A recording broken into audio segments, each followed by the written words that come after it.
Good evening, class, and good evening, everyone. Please confirm you can hear me by a show of hands, thumbs up, either via your emojis. Okay, I see Edie. Edie, Happy New Year. It's good to see you. Uh, Happy New Year, Shola, and it's always a pleasure to hear your of course lovely voice. I hope you have a lot of this voice for us in 2025. It's great to see you and to have you here having this class with me. Trust me, it's better than having sliced bread. Thank you so much, Edie. It's a pleasure. So, good evening, everyone. It's 5. Well, we will, as is our usual custom, we will give an additional 5 minutes so that we can get all our classmates back into class. It is the last class for this cohort. I hope you're excited. I'm excited because today we will be treating a very important topic. Everything we have heard or we have learned over the past couple of months, today it's rounded up in the individual called the candidate. And I will be back at 5:05 to give a brief rundown of our facilitators today. We have seen one already, and I trust that Honorable is also going to be joining us, and I'm yet to see her face. So please go into your respective studio political party groups and nudge your members to please come into class. Also, just for me to present some ground rules when you come into class, ensure that you place your names. It's something that you've heard time and time again every weekend. So let's not forget to do that this time. We will take the discourse for about an hour, 30 minutes, or if it extends a bit more than that. And then after which we'll have conversations, questions, comments. And I know today will be an awesome time, even in this class. All right, see you in a couple of minutes. Okay, thank you.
All right. Welcome back. It's 17:05, and as I promised earlier, I will be back at this exact moment to introduce our facilitators for today. Today, we will be handling the candidate, a 360-degree perspective. So today is an all-round exposure on the person or the individual called a candidate in our political education or political educational journey. As I mentioned earlier, one of our facilitators is no new face. He's not a stranger to us. We know him, the executive director, Mr. Kunle Lawal, who has given us this platform to learn, a committed and dedicated individual, if I would say, and someone that we should all learn from. Thank you, Mr. Kunle Lawal, for doing all that you do. We pray that you never get tired. We pray that you will continue to do the work. And we pray that even as you continue to inspire, that our country indeed will be the better for it. Thank you. Because of you, we are learning today. And the second individual is none other, another great way, right here at the Electoral College, Honorable Olufunke. No, scratch that. We have Honorable Barrister, or however it is said, Honorable Barrister Olufunke Rekia Hassan. She is the current chairman of Onigbongbo LCDA, the local council development area in Ikeja, serving since 2020. I would like to say that this wonderful individual, this lovely lady that we have come to know at the Electoral College, is big on public service, and she is the founder of ELPIS Initiative, a nonprofit organization focused on breaking the cycle of weaponized poverty at the grassroots level through welfare initiatives, vocational training, and support. It's also important to say that this lady is a visionary leader, and she's renowned for her intelligence, empathy, integrity, and her unwavering dedication and commitment to public service. She has been serving since 2020, as I earlier mentioned, and through her various tireless advocacy for citizens, partnership, and participation, and collective nation-building efforts, she continues to be a driving force for positive change in her community and beyond. In fact, it was through her that we got inspiration to continue to touch light the grassroots level. So we're honored to have Honorable Barrister Olufunke Hassan. It is also important to mention so that you know that she's not all about politics. She enjoys the culinary arts, film and theater, reading, and spending quality time with her family. Ladies and gentlemen, on this virtual call, if your virtual hands are still working and active, please let's welcome our two facilitators this evening, Mr. Kunle Lawal, the Executive Director, and Honorable Barrister Olufunke Rikia Hassan, who is currently serving as a member of the Board of Trustees at the Electoral College. Let's celebrate them. You're welcome, ma'am. You're welcome, sir. I'll hand over the virtual lecture to you. Please go ahead.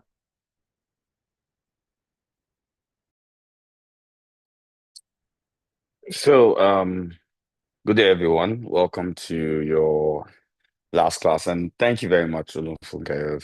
Far too kind. I will tell you that I missed your voice on the cohort, and you can do your breaks, do your things. Just give us your voice. You can go anywhere you want to go. I said, voice only. Additional, the rest of you can go on a break. It's great to have you here. It's great to have this class. It's great to be part here. It's great to share this class with a woman I'm very proud of, Honorable Olufunke Rekia Hassan, who has not only been a friend, who has not only been someone who is focused on, the country. She's always someone I love talking to on the phone. I'm sure if they could, our phone conversations are probably the funniest kind of conversations you can ever hear. But that doesn't undermine her drive for Nigeria. Olufunkarike Hassan, someone I'm very, very, very, very proud of. She's here. I don't know whether she can talk now. Usually what happens is I take the theoretical part of the class and then we handle the practical part of the class together. So the beautiful, honorable Olufunkarike Hassan, someone who's a board member. I respect her because she's my madam at the top. So if they ask me what the website of the Electoral College is, I'm going to say www.askrikia.com. I, I believe that should be our website. So, Honorable, you already know. It's great, great, great to have you here. It's always great to have you here. Hi, thank you for having me. I'm excited to be here. Unfortunately, I don't have power at the moment. Not because there's no power on, it's an estate thing. So before someone decides to come for Nigeria's infrastructure, it's an estate thing. They're upgrading our meters and they're trying to put us on different things in the estate. Everybody's has come back up, but mine is yet to respond. So Let please me bear let with me my let me dark honorable. I need background to and the noise. honorable. Honorable, I need to ask a very, very, very important question. If there is no power and you look like What's that? this, if there's no power and you look like this, how would you look like when there's power? And I think that's why there's no power because if you watched anime, you understand that No, my chi had to won't, just be yeah, won't be able to subdued for the handle. meeting. We won't be able to handle So, the brilliance and the radiance. We won't be able to handle it. So good day, everyone. thank you Welcome very to the much. Candidate 360 perspective. I'll be taking the theoretical part. Myself and madam at the top would handle the practical perspective. So it's just going to be a breeze of a few slides, and then we get on to answering your questions. So first and foremost, I'd like to proceed with the introduction. Meanwhile, welcome to the students here. It's great having you here as always. So, who is a candidate actually? A candidate is someone who's aspiring for an elected position who has won the ticket. Now, this is this is common with most sometimes radio stations ourselves. Somebody you see maybe Honorable Rekia, caller, aspirant. This happens a lot, and even within the college, I've seen those kind of conversations. And that's somebody who has won a ticket for a political party or has an automatic mandate to run an election, and we use those words interchangeably. And I'll tell you this: if you've left this college and because I've drummed on this so much, if you've left this college and you're writing on social media, I follow some of you and I see you call aspirant candidate or candidate aspirant. If there's one guarantee I'm going to guarantee you today is that I will withdraw your certificate at the electoral college. I'm not joking. Because for me, it's the most appalling situation in Nigeria. We are unable to get that, yet we are able to get the name of Davido's girlfriend. We are able to get um average jokes that we watch on Instagram Reels. If you can find your way to Instagram Reels on Instagram, you should be able to differentiate a candidate and an aspirant. So a candidate is, of course, someone who has the automatic mandate to run an election and has won and has held the party flag. A candidate is on a ballot. Anybody who has never been on a ballot and you refer to as a candidate, it's not only wrong. For me, I feel it should be liable to um to illegal defamation or misrepresentation because it's actually clear misrepresentation. It's like me now because I know a little part of the Constitution. Of course, my madam at the top knows far more on Constitution, and then I I get I start calling myself when they're introducing me on TV or on radio, and I introduce myself as Barrister Kunilawa, and everybody will start calling me. And they can even go as far as calling me Leonard Silk. That would be impersonation, misrepresentation, and etc. So, candidates on the ballot. Now, a candidate is the target. Most people don't understand this part, but here's how I'm going to put it. First and foremost, you need to understand clearly that the moment you be you become a candidate. I'll tell you a little story, and this is from real life, and I'll separate how the targets go. So target could be something as simple as the moment your posters go up and you're staying in a rented house, your landlord increases your rent by say 150%. Sometimes it could be as funny as you're in your school group, and these are not jokes. I'm using real life situations. You could be on your school group and you're joking. Somebody just says you're a goat. You to say you're a cow. They'll now say, ah, they called you a goat first, though. But you used to joke like that on your school group. And then next thing you say the person is a cow. They'll now say, oh, you're insulting us because you are now running for office. It could go as high as an attempt to burn down your house. It could go as high as a hotel you're in, hoodlums are downstairs. It could go as a candidate's a target. And then it could go as much as maybe, you know what, let's be practical in this class. You guys have almost graduated, so I'm going to be very practical in this class. You could go as high as, man, guys are guilty of this, or women too are guilty of it. Here they say equality, equity, so I'm going to play both sides. So you have a side chick or a side cock, as they call it, or what do you girls call your own? And I don't know, side chick and whatever. And then people are just frolicking somewhere quietly, and Omo, Linda Ikeji just carries the story. Of course, the opposition that is following. It could sound like a joke now that I'm saying it. Trust me, when you're running for office, keep your side chick on that call. Sure, just break up with that you in the office. When you're in the office, you can continue the conversation. I'm being as real as possible with this class because the honest truth is that that's what it is. So you're a target constantly. Your entire life is, and then for those who come from, let me give you an example, especially with Lagos State or maybe other states. You might be from Ekiti, but you don't know you've lived in Lagos three generations, and naturally there's no part in the constitution that stops you from participating in such elections. But the moment you want to know where you come from or whether your grandfather used to steal yam in the village square, enter politics. Just enter. Just try 'em. Try 'em. The funny thing, all of you sit down here and, let me even use the Electoral College, which is a small microcosm of what exactly we're talking about. Some parties, and you guys can write in the chat box. Don't worry, it's the end of this last class, so people can, those who have failed, those who have passed. Okay, some people might actually pass because of this class, but they don't know and they're still not around. But anyway, when some parties were to bring out governor or to bring out a local government chairman, a lot of people shut down. I wasn't there. I'm not on your groups, but I know the way Nigerians respond to responsibility. They run from it. And the funny thing is that they're quick to criticize those who have taken this thing. So they'll be like, hey, like now, Honorable Rike is here. Some people will say, I can already tell you, Honorable Rike is a target. You just act like you like her because we are going to fail you. But once we move away from all this, and say, you can't see she's just growing yellow because she's chopping our money. She's just chopping our money. That's why she's yellow. Or see the way she's just smiling. She has carried APC money. Man, imagine if one of you is in Labour Party or in PDP. Those are the ones we are fighting against. Anything she says is a lie. She's just trying to put us down. Who told you Peter Obi does that?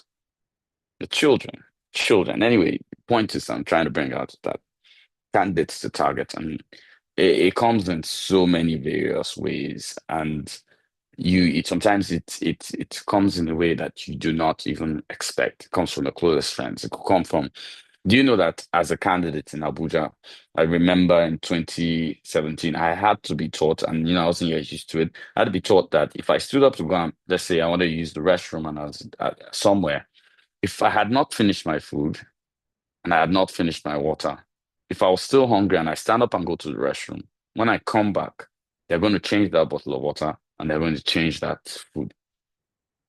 That's the truth. It's the way it is. Many politicians have been poisoned in that way, not only in Nigeria, even abroad. It's an MO. Till now, I don't sit down anywhere, back in and exit. No, I learned that from military school, but that's another conversation. But even politicians don't do it. You don't sit down, back in and exit because you need to see what's coming. And so many other variations. So protection of a candidate is key. Your security is key. Anyway, steps to becoming a first, you need to identify the position best suited to you based on your qualities. If you talk as much as I do, and you're good at talking as I am good at talking, I don't think you'll be very good in an executive position. If not, the result will be weaker. So ED could as well. No, I just with a little finesse, better English and a better voice, could be wiki. That's the difference. But number of words per minute might be the same. Number of words per minute might be exactly the same. Which means I'm more suited for a legislative conversation based on my own, and then I understand the Constitution.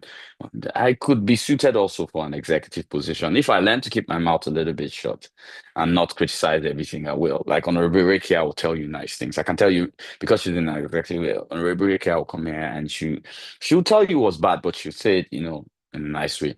I'm not that nice. That's why I said if I enter an executive position, I'll be wiki. But I'll be great in the legislative position. I talk well, so you might say, Kune might be like the guy that talks about making common sense, but I actually be making sense because his own sense is not as common because he can practice that on radio and TV, but he cannot practice it when he's on the floor of the House. He proposed 3 bills, and guess what? He passed 0.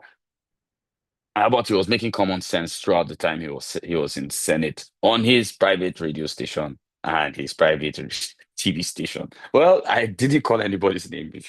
Whatever you guess that is, it's whatever you want to think. But just imagine, with the Constitution and final English and a broader way to explain it. That will be me in the legislative. So one key thing you need to understand is that politics is war. So you had better have a strategy to win. Now, Labour Party, I must commend you in this, on this quote. You're smarter than the Labour Party in real life. And I'll tell you why. You strategically took all gubernatorial positions and presidential positions in one election. I don't know what deal you struck. I don't know what you rigged. But I can tell you that the APC in this cohort, NMPP, and the PDP, minus the ones you struck deals with, somewhere inside thinks you rigged the electoral college ballot. Do you want to know why I said that? It's how stupid you sound when you say the 2023 election was rigged. Yeah, it was rigged a little bit. Our own can be rigged because, but that's how you sound. Do you understand? And the truth is, the only person that talks about rigging of election is the one that lost. The one that's the way it just is. So politics is war, and you better have a strategy to win. Whatever strategy Labour Party pulled, I'd like to know the strategy so I can ban it. But for now, it's allowed because I don't know the strategy and it's brilliant. So I'd like to commend Labour Party on the work they've done in this cohort. Now, the multi-ticket acquisition before you become a candidate, we all know how that goes. We've done that in political. You need to question your strategy always. So if there was to be a cohort a governance class 102 for the 16th cohort, Labour Party is not going to bring the same. Okay, they could be dumb enough to bring. No, if they attempt to bring the same strategy that they have used, they would not win those set of seats in that manner. And so you need to question your strategy always. And trust me, PDP, APC, and NMPP here will come up with a bigger game and they'll run, faster than you can. Then you need to critically understand party internal democracy, how to win delegates, how to talk delegates, how to manage them, how to push. Now, if you're you need to understand this basic concept. So this is how it is. If I'm in a party like NMPP, I'll probably get my form for, let's say, governor at, let's say, 10 million naira or 20 million naira. That's 30 or 40 million than 2 other parties. But I now get this thing and I'm bragging, hey, candidate. I would think I'm going to win the election on saying, no, the spread of the other parties is high. So what I'm supposed to do, Kai, you are supposed to pay me for this class because I'm revealing some things which, many people do not know. So what you're supposed to do in those kind of parties is you see that gap between that 20 million and that 50 million that they bought forms in those two parties that you dread probably win the elections. You need to invest that 30 million into the election. It means you have a head start. You're already spending money. They are still spending money because that 50 million is not the number of delegates they have to press. It's not being so. So they're going to spend like maybe 100 or 150 million acquiring a ticket. Meanwhile, you just send 20. You better be able to spend that money so that the name of your party can rise to the spread of their own party so that the race keeps remaining balanced. But if you do not do that, you're going to find yourself saying, they rigged it, we're going to court, we're going to court. Meanwhile, your entire vote that you're going to court over is 2,000. Those people won 160,000. What do you want to go to court and go and do? No, I'm trying to understand. What are you going to court to go and do? Please note that as I'm discussing this, you remove any example of Imo states and whatever happened, the fourth person. I don't even want to think about it. Do you understand? Just kick him out of the equation. You also have to be ready to take a loss. You need to plan what you're going to do when you have a loss. You have to prepare for it. And then you need to understand that politics is a variables game. There are a lot of things that affect politics. You could be part of the winning party and say, anyhow, win this election. And this has happened. And I think it happened in Plateau. No, it wasn't Plateau State. It was in Benue State. And you know what? The ruling party was feeling, we got this election. But 3 nights before the election, there were issues with communal clashes, and the ruling party was blamed for not reacting immediately. The people switched immediately and voted who they want, anybody else but the ruling party. Those kind of anomalies happen. So politics is a variables game. And then you find out somebody from, like it happened in Jos, somebody from ADP goes ahead and wins. Labour Party was to win the election. It was a popular guy and everything, but I think he had some issues and then ADP went and took that over. So politics is a very, very massive variables game. Now, there are kind of parameters. You first have to provide a robust understanding of governance systems, not because other people don't do it, but you need to do it for yourself. Are you not trying to set a record? Don't you want to be history? Because what you find yourself most of the time doing, and not so they do them, will just they do them anyhow. May will just they keep them like that. Waiting concern us. You understand? Waiting their own, waiting, and you end up waiting their own honorable or former governor or former whatever, and you'll not be able to come back and say anything, whether you like it or not. As much as you hate Bola Ahmed Tinubu, when he was governor, he made an impact, and that impact he made is the reason why he's president today. Now, imagine the number of governors. I'll give you an example that were governors in his time. Makarfi of Kaduna, Ibori was the governor, still politically relevant, but not nationally relevant. Who was in Rivers at the time? Forgotten his name. His name is off the top of my head, whatever his name was, the godfather to Odilia and the same. And those ones are not even somebody like Donald Duke. If you miss in, that's why he's riding power bike up and down. If you miss in Cross River, they will check him. Do you understand? And it's not that Donald Duke didn't do a great job. I still think he's one of the best governors that ever existed in Nigerian history. But politically, he didn't understand the political systems. He understood the governance systems, but he didn't understand the political systems. Then critically, you need to understand governance has no gender. There is no demand before Rikia was better than Rikia. There's no Rikia is better than the man before her. Rikia has to prove to us technically that she can deliver. And I'm not challenging you in class with Rikia. You know, I would never do that. You're my person. But she has to deliver to set the difference. So there's no gender, there's only good governance. And you need to unveil the iron curtain behind the campaign to appeal to the electorate. You need to make it as simple. For some people, it was a Milocon. Now you look at it and say, how can he say it's his turn? How he knew who he was speaking to. He wasn't speaking to you. Brilliant guys that watch DNC convention and Republican convention in what they call it, from your house in CNN. And those people that can go to, is it Takwabi? Additional, what's the name of that posh place in Lagos? Is it Takwabi? You know, I'm still an Abuja boy. I don't understand some places in Lagos. All those posh places they used to go to. What are the names of all those islands or places they used to go and hang out? So you need to unveil it, and you need to know, let them see you, let the electorate see you as one of their own. Do you understand? Someone they understand. And you need to look at voting population. How much in any country, the intelligential voting population, if it is high, 30%. So I'll tell you this story.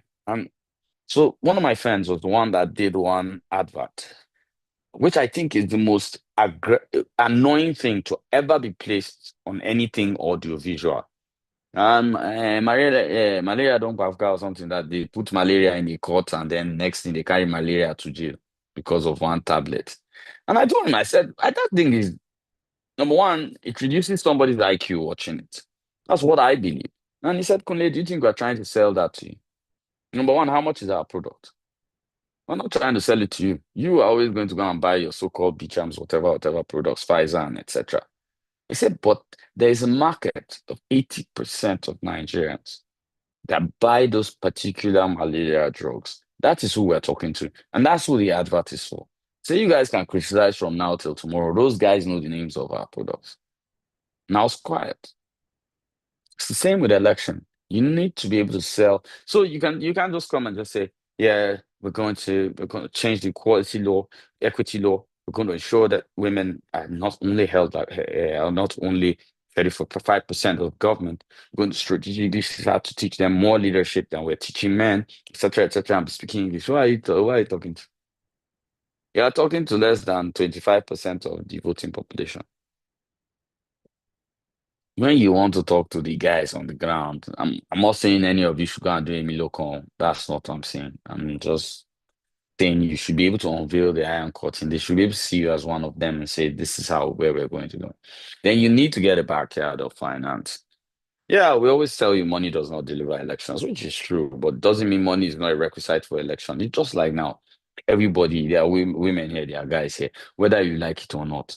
If you say you want to go into, and I'm being as practical as possible today, if you say you want to go into a relationship, relationships are not about money, but they are also about money. Because, okay, if you cannot just, maybe she's just saying she's having a bad day, you just say, okay, just sent you 50K. 50K, I don't know. Anyway, I just sent you 50K. Go do your hair. You understand? You'd be like, oh, I love you. Yeah, I love you wasn't going to come out before that 50K came out. Let me just tell you.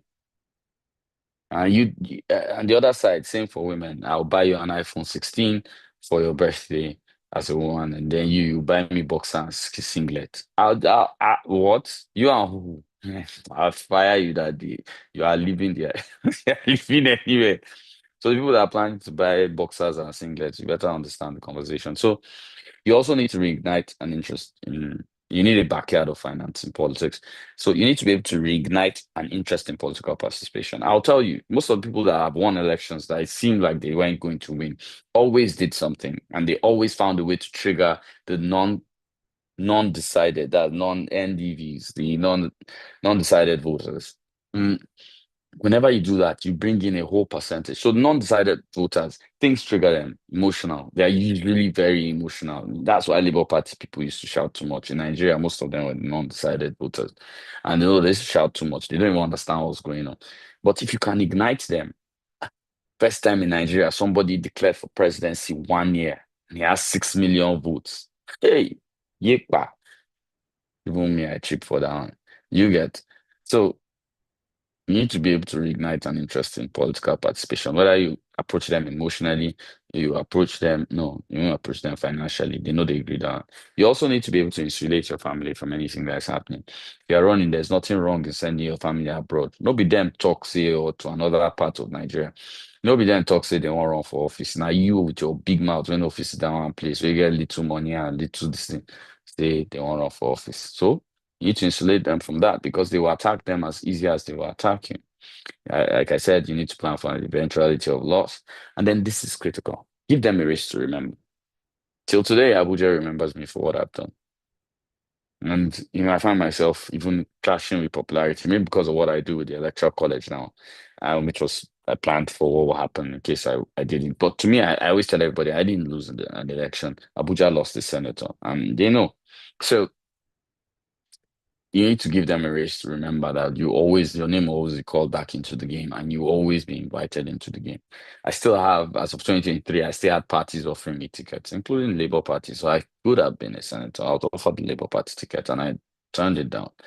And the truth is, you just need to do it well. That's the truth. So it will be the people that lost and not you that lost the election. Now, candidates need to create a brand. Who are you? For me, man, I'm loud, flamboyant, the scale on my chest, on my chest every day I go out. Yeah, okay, I'm wearing a t-shirt now, but if I was wearing a kaftan, it will be there. You need to create a brand. You need to be known as something. You need to be known for something, and you need to know your target electorate. Which electorate is going to deliver this election? Which one? Which one? So most of the time, people abandon intelligence. Intelligence shall talk everything. Even if they voted, even if you win them to your side, the day you enter, they'll say you entered the office. Imagine it's still wrong. I'm gonna say, and intelligence also can be stupid. I see that flag behind. It looks like Cuban flag. Okay. Every president, madam, every president has had that flag behind them.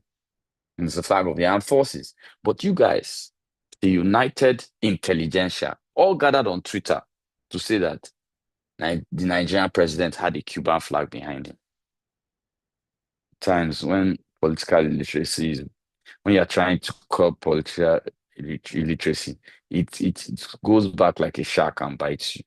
I don't get that. Then you need to study history, but navigate the present. Nobody has ever won like this. That's not a problem. We know. But why didn't they win that way? And that's navigating the present. And you need to understand where that exactly is going to. Next, you need to utilize your party structure, which is critical. You also need to prepare for attacks on your candidature. You need to use media to all your advantage. Be very, very decisive. Yes, it is decisive. I remember one of your first classes, the first class which I took, which was the executive. I remember somebody talking about autocracy, and I had to be decisive. If I didn't act like that, and you guys do not understand the fact that we not only expect character from you, as after giving you, we're a system. I expelled him in that class, and I did it publicly in front of you. And that's me being decisive. And then next, you need to prepare for campaign moves. Look, everybody has moves. PDP has moves. APC has moves. Labour Party has moves. Everybody moves each other. It's the game. It's just like world politics. It's the same way it is. People will say, they're the so XX embassy. Another person will say they are the XX embassy. In in the end, you're actually just collecting data about your country. It's 007 on a low. No, let's just say 007. It's not pro, more small. 007. Let's just say 007. I don't know if I call a phone brand now, it'd be as familiar being the brand. But 007, baby one. And so you need to prepare for campaign modes always. It's inevitable in an election. Now, in conclusion, I'm going to tell you this. And I told you this class was short and it's going to be swift.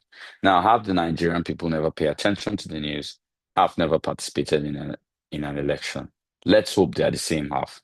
Because if any of this house, and this is me explaining it, if any of this house participated in elections, whether those that don't pay attention to the news or never participated in elections, we're going to have a tumultuous political structure.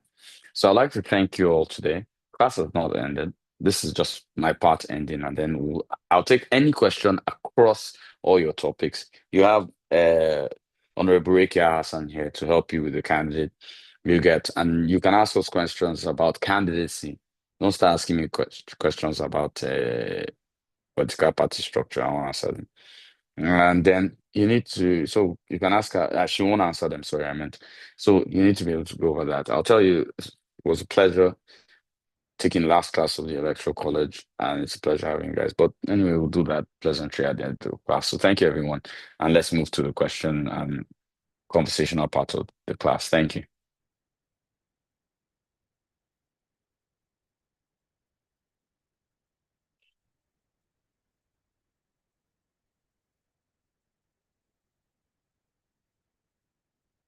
Hello, is Adeshola there?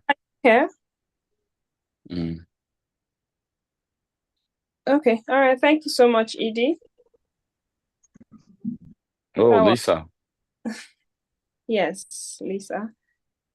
That was very interesting as usual. I'm sure the students have a lot of questions. I can see Ayo's hand already up. Ayo, I've asked you to unmute. Hello, good afternoon, everyone. ED, thank you very much for taking us this far. I'm really excited that we're at the end of the cohort. It has been a fantastic learning opportunity for me. I also want to say that I've observed that Labour Party is your favorite party. I just need you to say it, that's the best party here. They've blown your mind. And then when you say it, we can tell you all the secrets we use. But I want you to say it. Just say it so that then I'll ask my question. Okay. So I'm going to do something. I'd have loved Labour Party to be my favorite party, but nah, can't happen. I don't have a favorite party. I actually don't care about any of the parties. If I were left alone, I'll probably go to Angola and use a party there. But that's against the Nigerian constitution. So I don't have any favorite party. There's a reason I use so because you're in this cohort, if you're in a cohort preceding 2023 election, it wouldn't have been Labour Party. You'd have had something like the SDP or the ADC, or I would refer back to COA. But the most recent and most relatable example is Labour Party.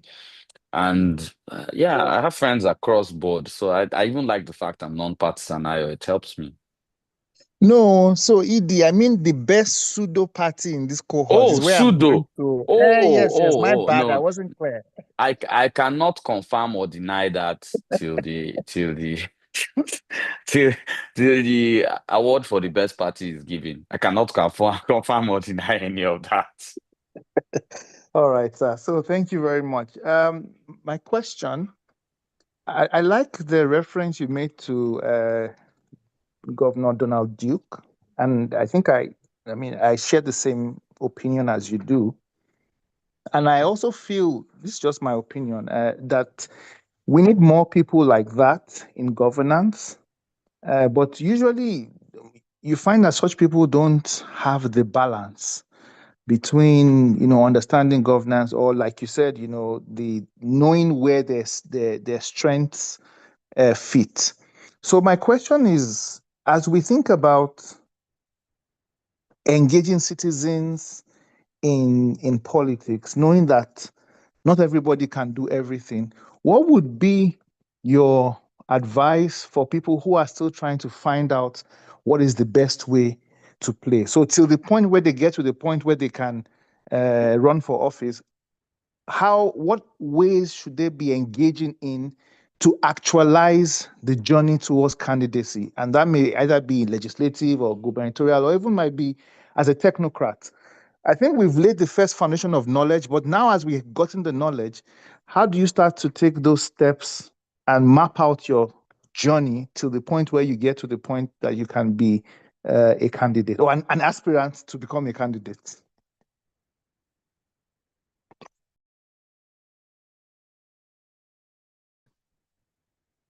Hello, I'm sorry I had an issue and I was out. Ayo, would you mind repeating your question if your question is for me? But if it's for you, I no need to repeat it.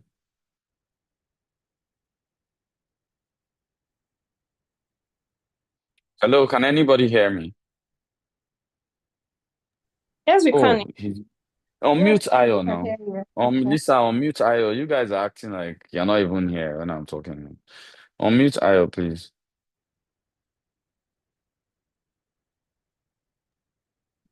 Sorry, Edie. Actually, it was me who muted myself after I asked the question. Oh, So my okay. question Okay, was, okay.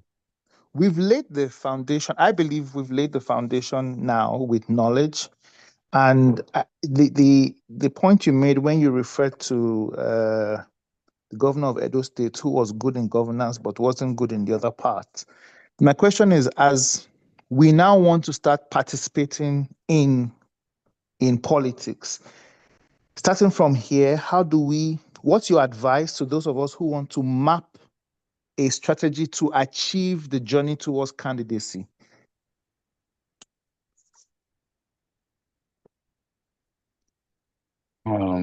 Well, first and foremost, you have a team, which is your cohort.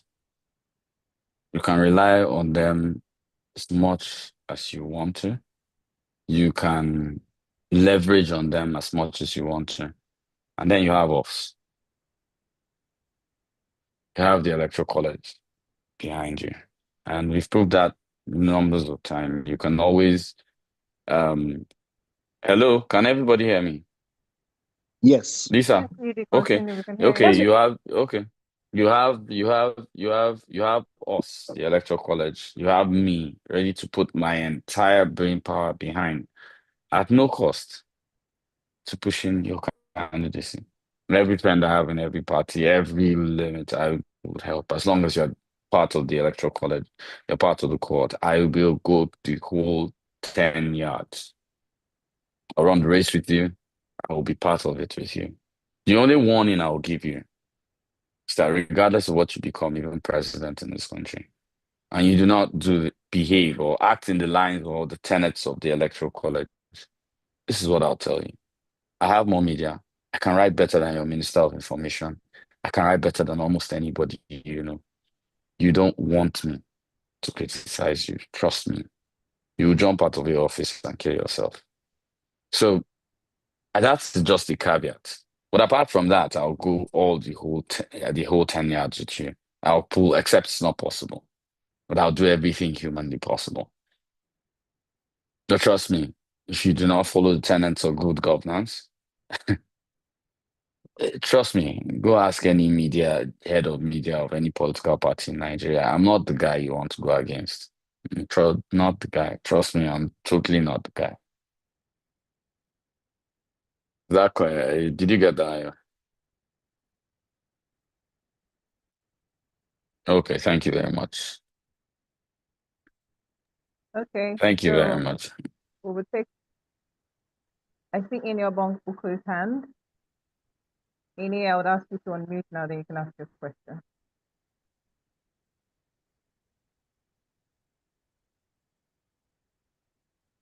Go ahead, Ini. If you're speaking, we can't hear you. Hello? Okay. Hello, Edie. Can you hear me? All right. Okay, We so can hear I you. had asked, okay. Ini, okay. Let's take Adams Ishaku because I can't hear Ini. Adams, I've asked you to unmute, please. Thank you so much, ma'am, for the privilege. Thank you, Edie, for this knowledge you have given to us. I am so grateful to be a part of this cohort and to go through this learning. Sir, I am sorry to take us back. During the class where we had about local government, I think that day I missed the class because of light issues and network. How do we track and identify local government projects and be able to follow up and ensure that the chairman and even the councillors, are actually doing what they're supposed to do? Anytime That has been a concern. anytime somebody tells me sorry to take us back, the person is not sorry because you have just taken us back. But to answer your question, there are a lot of CSOs, which are not us, that help track this conversation. One of them is Tracker. Budget also does that. And you can scroll through their work. They have done work done by local governments and etc. And I'm sure you find your local government among the list of those listed, and you'll be able to engage on that conversation. Is that okay, Adams? Yes, sir. Thank you so much. Thank you so much. All right, thank you, Adam. Ini, are you able to speak now? If you are, please place it in the chat box. Olada for Shegun, I've asked you to unmute. All right. Thank you very much, Edie. Thank you for this great opportunity to participate in this cohort. Before I go on to my question, I want to state that I'm the Budget Foundation State Officer for Ondo State, and the man that asked question about tracking projects, you can reach out to me after the call so that I can put you through some things. Thank you very much, Edie. Thank you so much, Oladapo. That's so kind of you. All right, thank you, sir. Ibi, I want to ask concerning governance and politics in general. I have two examples that I want to cite. I don't know if I'm permitted to mention names of past governors. You can So, now. You can now. You can all now. I right, just choose not to mention some names when I'm giving examples. all right. So I will cite the case of Ayodele Fayose of Ekiti State.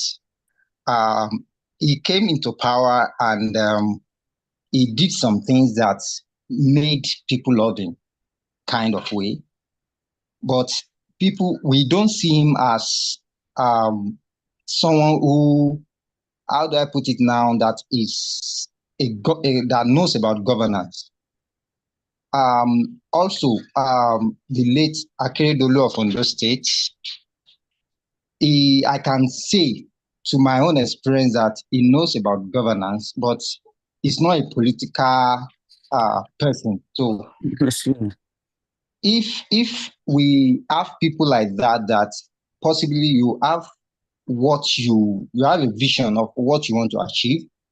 You've studied your state and you know that you know the challenges, the problems, and possibly have an insight or people you feel you can bring together as team to solve this challenge. But you don't have the experience in governance really, or you are not a kind of person that will go into politics per se. So what advice would you give to such person? Does it make sense to still pursue, or I don't know how we can go about that, sir? Thank you, sir. So we always told you there are two types of executive. There's the appointed and there's the executive. And then there are those that just like I still freely advise quite a lot of state governments. I still freely advise the federal government. And I'm still getting they don't listen all the time, but sometimes you get some wins. So you don't need to run for office to be able to achieve all these things. You have the potential to do these things. Wait, why am I getting all the questions? You are not asking Honorable Rika any question. Why are you guys punishing me? I'm tired. I'm tired. You guys are done. You leave 16, leave, bye-bye, carry on. I'm thinking of 17 right now. So let's look at it this way.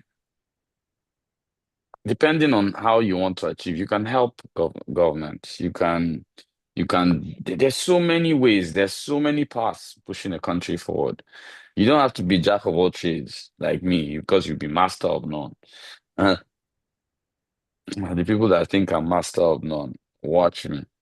So back to what I was saying. So you need to be able to find that bridge to be able to add. And one thing you need to understand about life generally, and this is what I've learned.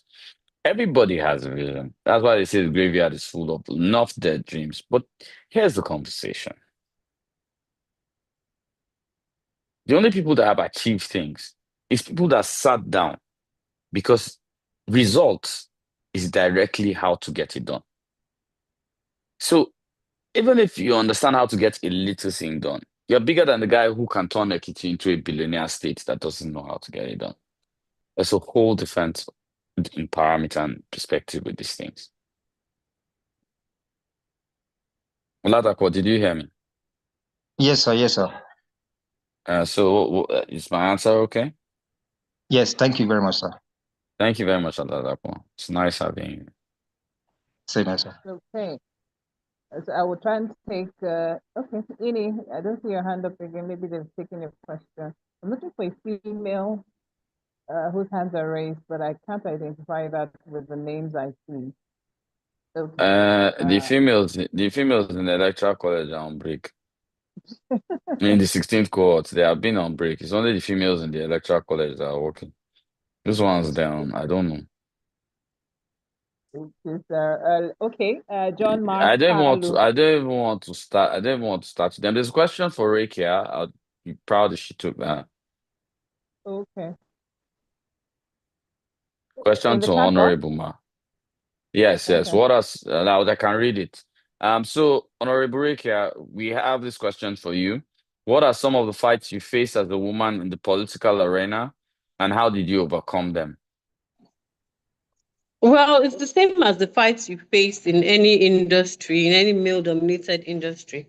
Whether we like it or not, Nigeria is a patriarchy. You would face the same fights climbing up to the top in any industry, be it banking, be it finance, be it legal, any institution. There is a pushback for females.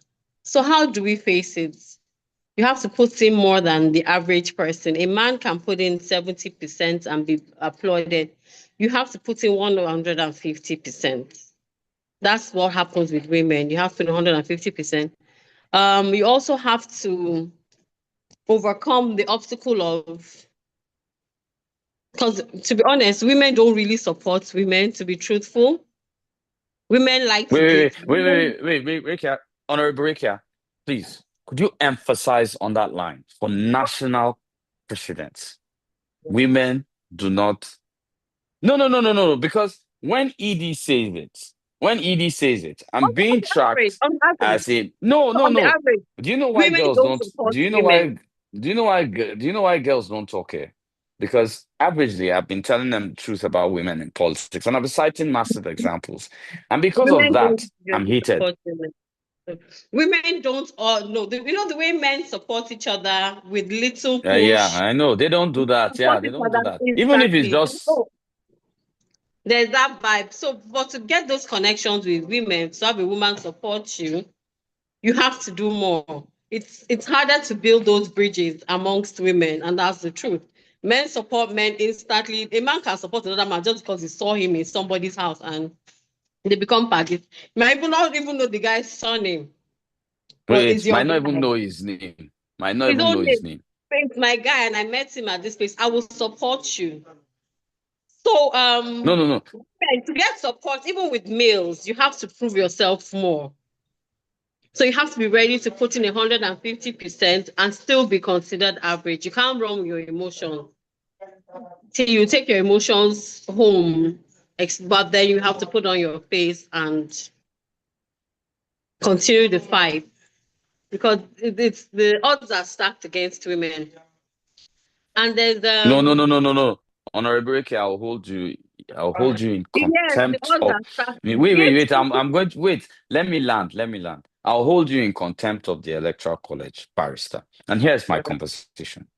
You rose within the college from where you were to a BOT member. Where does that happen?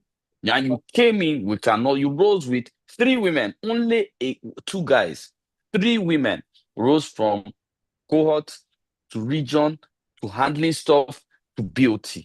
Three women, two. So if you say all, I know go agree. Give me my flower. Give me my flowers. Give me my roses. Hello.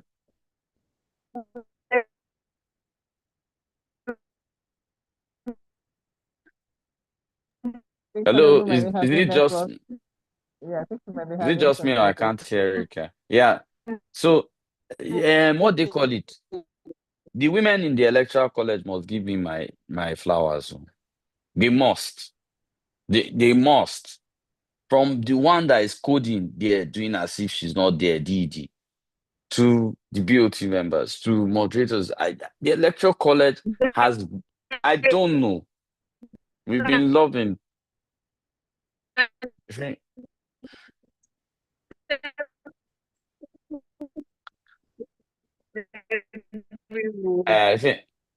I think Okay, Rika is yes, we are having. the exception to a rule in the exception in the electoral college. There's an exception to every rule, and the electoral.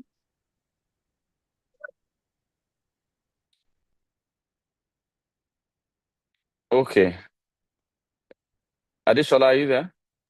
Yes, I am. So I think Honorable was Okay. having a network I'm back. issue. It's network.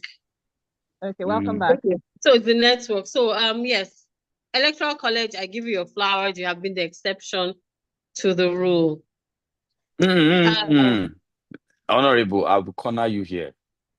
And I come with a lot of votes. Give it to the person. Kunle, say, call my name. Say my name. Say my name. Wow, my Eh, sweetheart, my thank sugar you boy, very much. the one that called me Yeah, your name. I give you the flowers. that's private information. When you finish me, if they know how you finish me on the upside, and when you are saying your orgasm, they don't know the kind of messages he sends to me. They don't know how he finishes me. But well,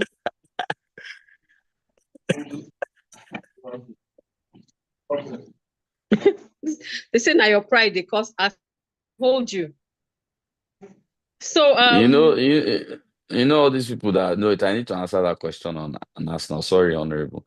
You see, when people are 13th on a league table or 7th or 6th, I don't know. You know, you're so far down. How you way who are you you talking way to? no, I just Talk dey your talk generally. nonsense. No, take I your know. position. May I put them properly. People wey dey basement for hotel. They bother say penthouse AC no dey cool. Which kind? I don't understand. I don't get this Penthouse matters. I that's don't. leaking. Penthouse that does not have roof. If I remember, it's your stadium that is leaking. Mind you, during our last match, and we still.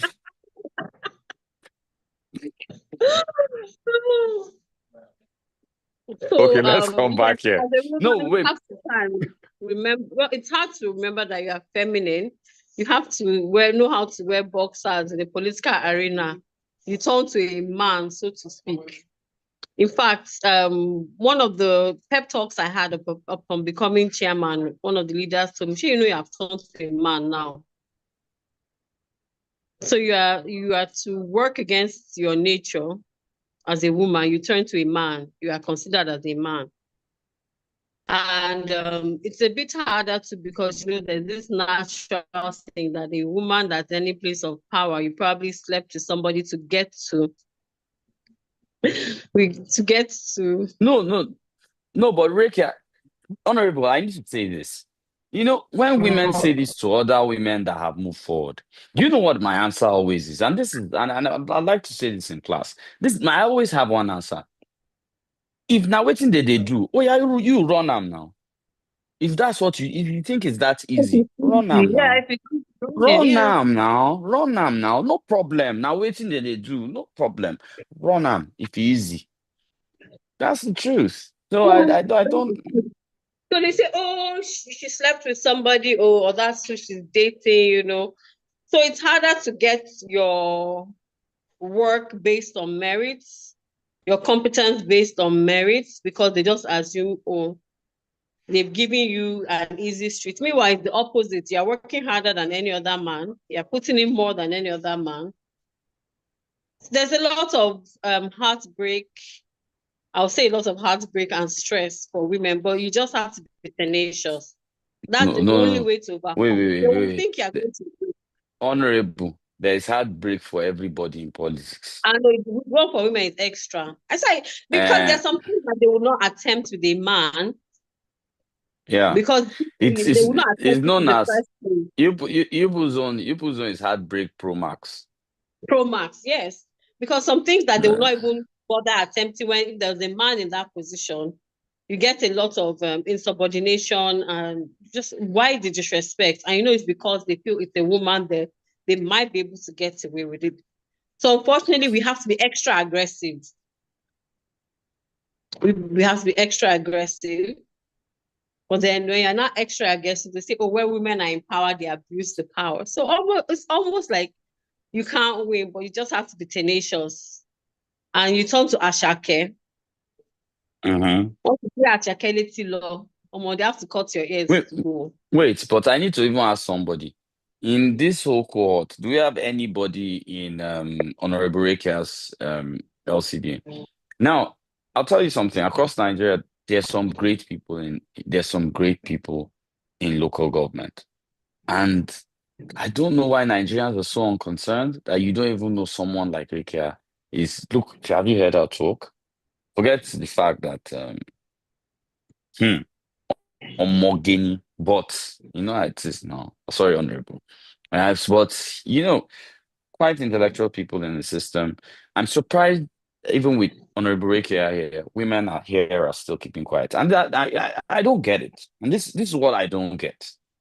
So all you want to do is Mary Kay and 5 times 5. Is that not? Why do you push to add 5 times 5 on your hair? This thing. Anyway, I don't know. Is that the length in inches? 5 5 times by 5. 5. No, that's a Eh, frontal. That's the 5 by 5 Don't, frontal. don't, thank you for educating us. But there's life after Mary Kay Foundation and 5 by 5.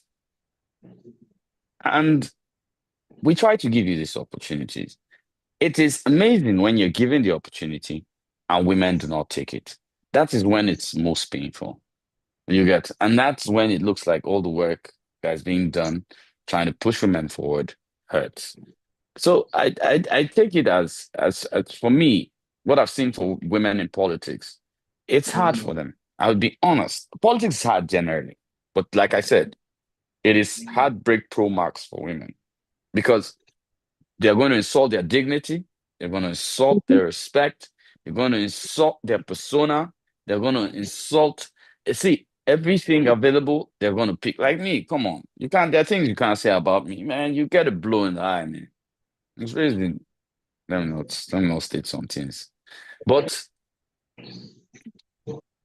Honorable Rekia here can't give somebody a punch. Can't, do no, trust me, Rekia go punch you. Yeah, and I'm go tell you, That's what you said. Rekia, forget the poshness here. If Honorable Rekia can change it for you. That's why I really respect her. She's a tiger in politics. She will punch you. I'm not joking. She go. It's me that's telling you. But Edith, just imagine. You put know your ED. Blank, no, they fear, they talk anyhow. You see Honorable Rekia, they watch him out. And I know why. I know why. It's respect. I know what she's capable of doing. So anyway, Funke, sorry, Adishola. Could you move on? Do we have any other question? Okay. Whilst I'm looking through the chat box, I see Sakina Belo, your hand is up. I have asked you to unmute. Okay, thank you so much, and good evening, everyone.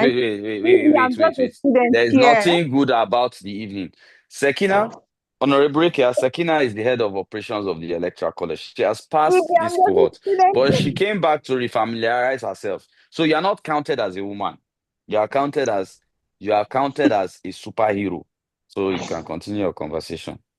So, second, Okay, are you thank you. intending to run for office? Not exactly, ma. But I have just few questions to ask you. Okay. And first, I want to commend you. You are extremely beautiful, and it's actually great to see men like you coming beyond just the beauty, the intellectual, and coming out to say, yes, we have it all and we can do it. For me, I would have wanted to run for politics, but then I wouldn't because of the mandate from the Electoral College. And sometimes someone needs to be in there. Not everybody will be the politicians in Nigeria, but sometimes we have to fit in one or two places just to ensure things are going up.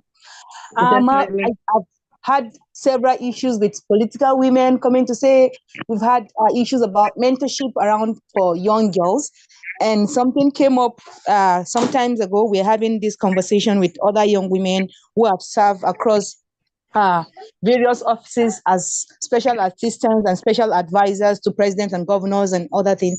And one thing came up where we say, okay, let the older women actually mentor the young women.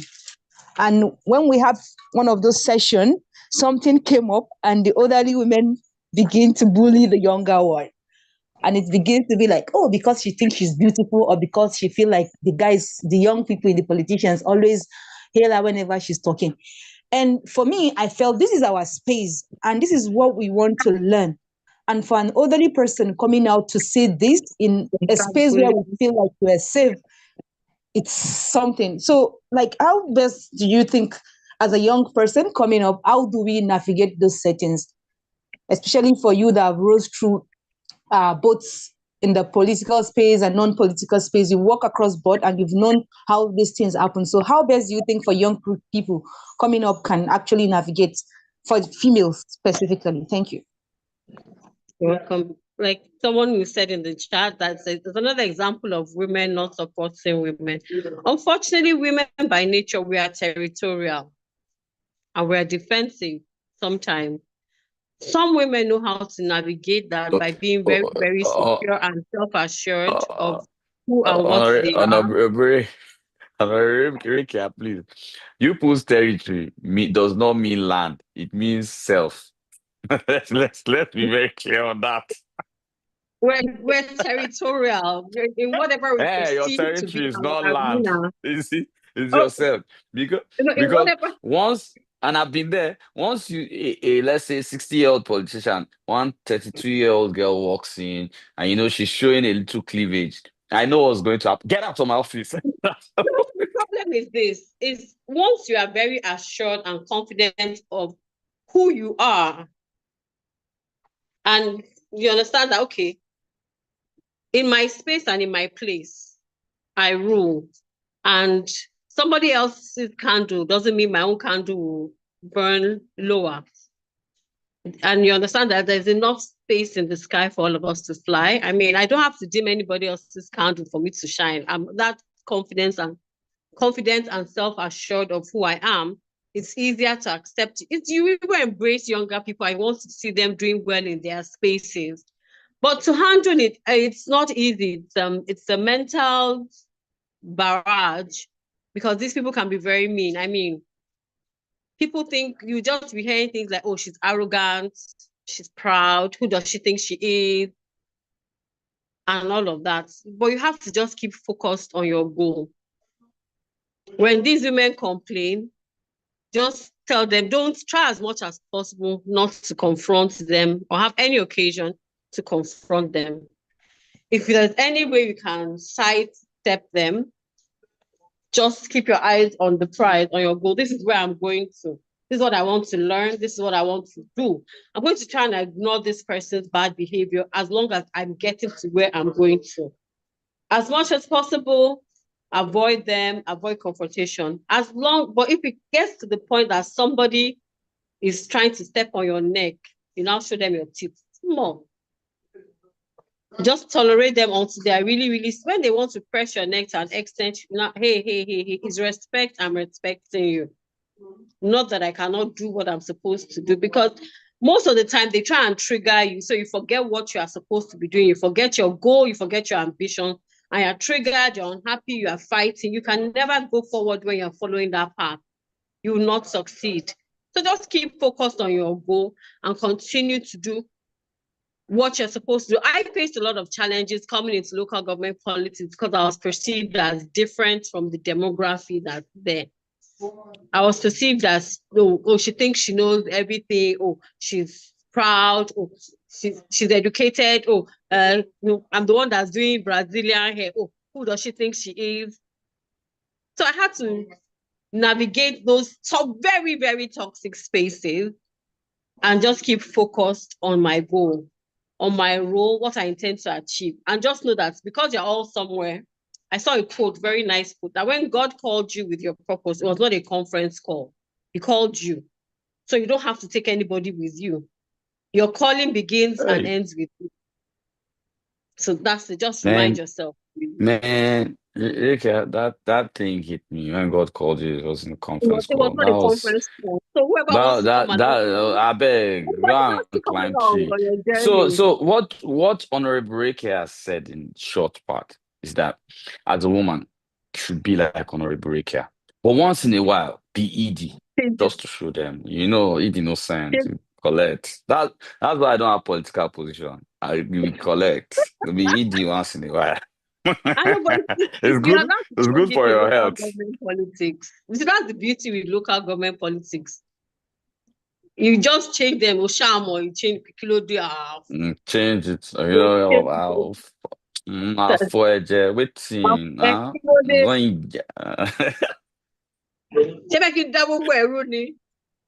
You have to have both sides. And that's the way I think politics should run. Thank you very much, Honorable Reke. Let's move to the next question. Where is Adeshola? Yes, I'm here. 3 more hands. Donald Nache Aku. Wait. Still no woman. Hey. No, one woman. Sakina. No, Sakina She is not qualifies. counted. Sakina is part of us, not counted.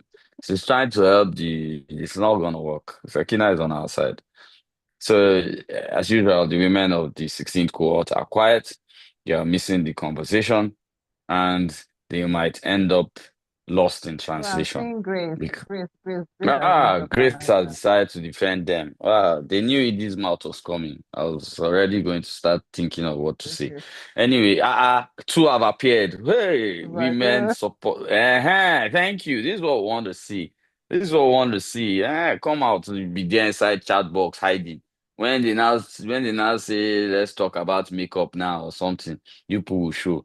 If they say if I just come now and I just say like now to make this class interesting, I just say okay, look, Yule Doche was right with what he did. Hey, you people just come for me, bag, bo, bo, bo, bo, bo, bo. Or I just say I support me. Hey, all the girls here would like me. Wow. Anyway, let's take the girls. Right over here. General, please, you will have to wait. Let me call on Grace right now. No, girls first. The girls first, please. Okay, good evening, everybody. Before Edie would finish us, I would say, Edie, we are not all like that. Like someone like me now, I don't do makeup too much, and I'm not that social media person, so not all ladies are like that. And then I wanted to ask, can we all hear me? Yes, we can. Okay. So I wanted to ask the Honorable, because I'm actually interested in going to politics and everything. And I know we had a lot of classes on what to do and what not to do. But practically, that's because as a lady, it's not easy. So practically, what's the first, like, what are those steps you have to take before you can actually have a successful career? I don't want to be like one of those mediocre politicians that don't make a change, nobody knows, nothing. No, like as a lady, practical steps you can actually, because what we have done is kind of theoretical. Like I want practical examples of what to do and what not to do to actually be somebody that is top notch. That's what I want. Thank you.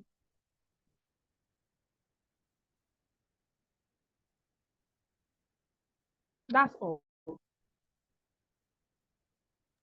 Thank you. Thank you, Grace. I don't know. Over to Okay. you. Okay. Where is Honorable on the call? Yes, she is. I can see her. You're muted, Honorable Rika. You're muted.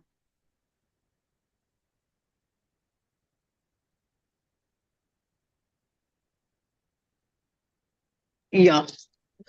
Okay. First of all, I want to commend you. It's not easy to actually desire to put your foot in this river. I mean, if somebody told me that this is how politics was going to be, I probably would not have come into it myself. But hearing all the horror stories and that you want to come in, and not only do you want to come into politics, you want to be different, you want to make a change, you want to make a stand. I find that very commendable. The first thing I'll tell you that it's not something that will happen overnight. It's very time consuming. It's almost a 2-4-7 lifestyle. You lose a lot. It's about sacrifice. You sacrifice your time with your friends, you sacrifice your time with your family, sacrifice a lot of time that, you come home after your 9 to 5, you've left work, your 5, your weekends are yours, you're thinking of how to engage yourself, have fun. You sacrifice a whole lot because the system is not favorable to change. It is not favorable to people that want to make a change. Fortunately for me, I have a coach, a leadership coach. I've had this leadership coach for going on to a year now. So I get to speak to him. I get to tell him, this is what I do. I start bringing work home. And he would tell me, no, that's not the healthiest. For your sanity, for your health's sake, for your relationship's sake, you can't be bringing work home. But I realized I cannot delegate and leave. You have to keep on because they're not used to a system of wanting to actually make a change. They're not used to you wanting to do the things, the electricity is back up. They're not used to you wanting to do the things that you say you want to do. So I will tell you now, it's not going to be easy. You need to be tenacious. You need to be ready and willing to make that sacrifice. Because it gets to a point and you tell yourself that all these things you are going through and the stress you are going through, the work, the efforts, you just realize that the only reason why these things are happening this way is because of the path you've chosen, because you want to make a change. And you realize people that don't want to make a change, they are sleeping, they're having a good time. They're traveling twice in a month, they are relaxing, they go and relax somewhere else. But meanwhile, you are probably running 18-hour day shifts because you want to do something. So you really have to even believe in what you are doing and why you are doing it. If you say I'm doing it for the people will disappoint you. You wake up one morning, you say, all these people, they're all mad. You are not even doing it. You have to have your own personal convictions of what you are doing and of why you are doing it. Because you cannot be doing it for the people. The people will discourage you. So have that in your mind. Kind of like have a tunnel vision that you are determined to do X, Y, Z. These are the prices you will pay. It's not going to be overnight. And no matter what comes, have a strong support system. Have friends around you. I had friends around me that would tell me, go back in there. By the time they give me some nice blow challenges, I come, they go to that game that the game has scattered my head. I'll go and say, I had a pastor, I'll call myself, I'm not doing it again. Say, what? I said, I'm going to resign as vice chairman. I'm not doing it again. Say, well, you go back and you do it again. Even as local government chairman, 3 weeks into local government chairman, I said, hey, is this how it is? If you want to take my soul, oh yeah, come and carry your local government chairman, I'm not doing it again. But people were there to tell me, you go back in. Because trust me, it's not easy when you want to make a change. Since I've become local government chairman, the tussle and the challenges I've faced is like when I was vice promax. I said, this is stressful. But I know that eventually, if I don't give up, eventually I'll see the changes I want. So your support system is very, very strong. It's very, very important. Have people around you that will be clapping and they'll be cheering on for you, even when you are down and out. And you look like maybe you have gone on 6 rounds with Mike Tyson, mentally, physically, spiritually, emotionally. You look like rubbish. You look like Abasha. Just have people that will back you up. That's very important. Okay, great words from Honorable Bear. There's a question that has been placed for Honorable too, but I would like to call. No, let the other girl answer first. Yes, Let that's the what other I'll girl do. answer. There's a Yeah. girl with Vado, I'll call you to please. In fact, there's another girl, Bridget. The girls are increasing now. Vado, I've asked you to unmute. Wait, before she starts speaking. Wait, good evening. Before she starts speaking. Oh, so it's me they don't want to ask girls don't want to ask questions. No problem. We'll start Should we this say gender women war. support? The boys We have are with me. started. We have started. Wait now. Then and Ricky, I wanted to tell you something. Honorable Ricky, I have to bring to your notice. The women in this cohort, they control PHCN, NEPA, and light. And I'll tell you, anytime I'm yabbing them, throughout this cohort, they used to take lights. I have accused them of it. It has happened multiple times. Can you see that they saw their person now and they brought lights to their house? Look, these people are spooky. I'm telling you, they are spooky. It's the estate that was doing something. You have not read the charts. It's not today. Honorable Rekia, I take them 6 classes. Every time I have women, NEPA takes light in my house. This kind of jazz is down. I mean, I've told you. We had like. Okay. Go ahead. Good evening, ED. Good evening, Honorable Rika and everyone. Thank you, ED, for the bus. Like, you have really entered us. And personally, some of the things you say about women, well, it's like a stereotype because I don't even know what a 5x5 is, but that's by the way. So, I am an architect. That's a predominantly male profession.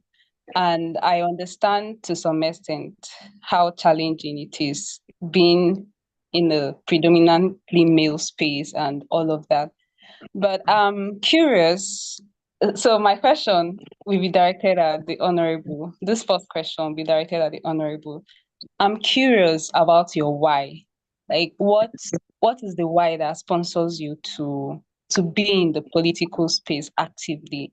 Because for me, yes, I have an interest in politics, and that's why I enrolled for this program. But for now, I'm looking more at something that has to do with educating in the political space. That's providing education about, yes, policy and governance, just like what I have learned here.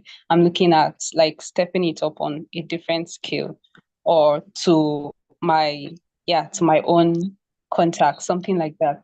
So given that I have other interests, given that there are so many other things I'm interested in pursuing, I'm curious as to what is the why that's like made you to say, okay, this is the particular path you want to take.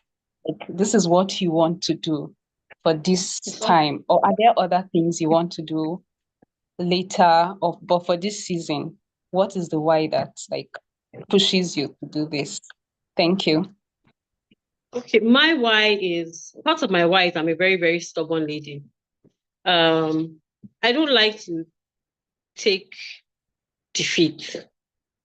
When I first came into the political terrain, I won't lie, my thought line was that I would just maybe be a technocrat, work in a ministry. And I've always wanted to I always want to put my best in anything I do.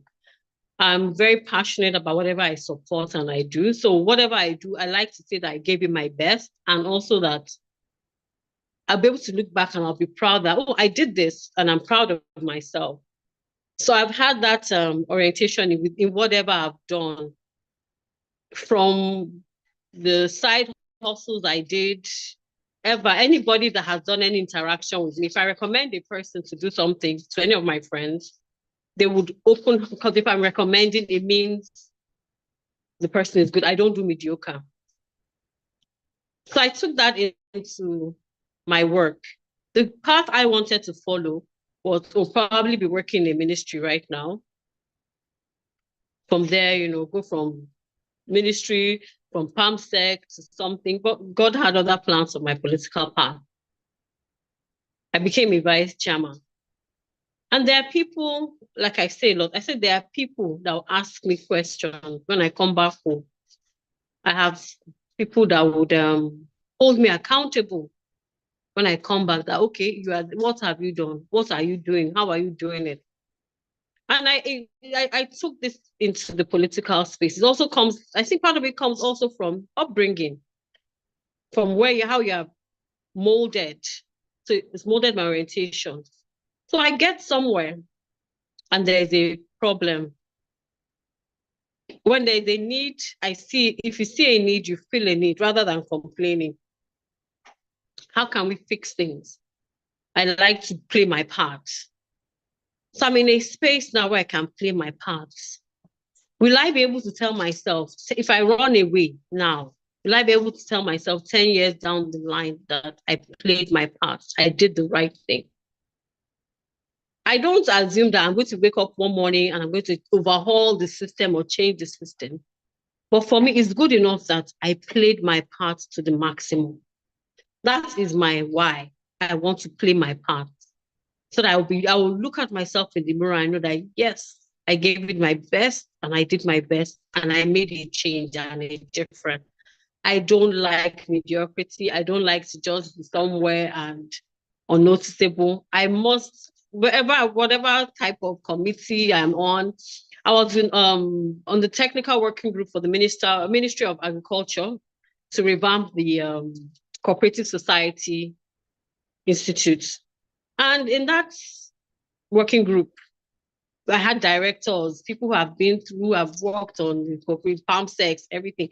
But I still made my mark there, but I had to step aside when I became the chairman because I had other duties.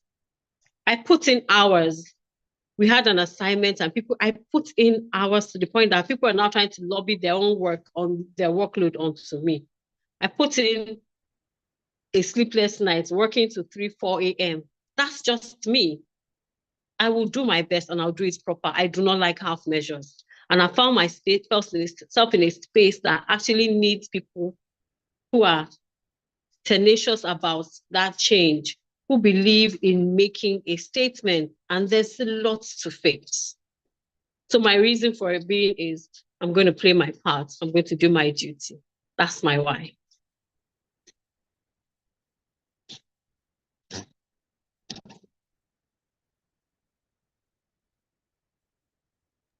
All right. Thank you so much, Honorable. Vadil, I know that you had mentioned that you had one question for Honorable. I don't know whether you had a second, but I would move quickly because we I have a love you lot of too, hands. Matilata. Huh? Okay. Bridget, please ask your question. Then we can move over to the guide. Good evening, Edie. Good evening, Ma. So my name is Bridget. Can you all hear me? Yes, please. My name is Bridget. I'm from Bayelsa State. So I want to give a brief description of myself before asking my question. So in 2019, I aspired for the position of a counselor in my ward, of which I did not scale through to be the candidate of my political party. I'm a member of PDP, and also I'm also a media aide to my state governor. So, hello, can you hear me? Go ahead, Bridget. Yes, We I can can hear you. hear you. So, as a woman, there are so many things I've faced for this few period that I've been in politics. But one of the major things that I feel that is dragging me backward is the fact that as a result of marriage, I had to change location. And one thing I discovered that in politics, when you're not on ground, they feel you're not available. And the location I had to change was from Yenegua to Abuja. And I feel it's really affecting my how will I put it? It's affecting my availability to be around, Once you are always seen, they feel that you're putting more effort in everything that has to do with the party. And also, the fact is, PDP is not even at the national level. So I feel it's another major challenge for me also. How can a woman scale through this kind of scenario that I am in, considering the fact that I've changed location? My passion, I love politics. I like to represent, I like to be involved. I'm still growing anyway. I've not gotten to the level that I intend to get to. How can a woman scale through as a result of change of location, as a result of marriage? I have a supportive partner, but changing location back to Enegwa is out of it completely. How can I scale through?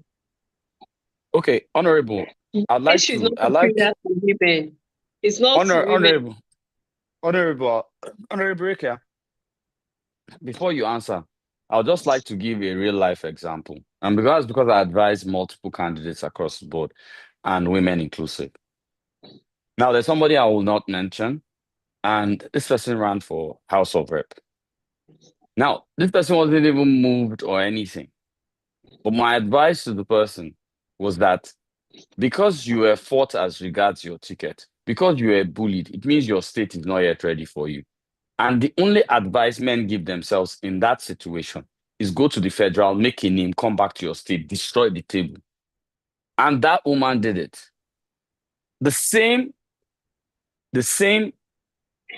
party chairman of that state that refused to give her, was quarreling when she was buying form. He was saying, why are you buying form? Who do you think you are? Because she's quite a young woman and she was aspiring for House of Rep. The same guy, when she landed with party chairman to the state, the chairman was almost kneeling down to shake her. So I don't know how this story helps you, but I just thought you needed to hear it.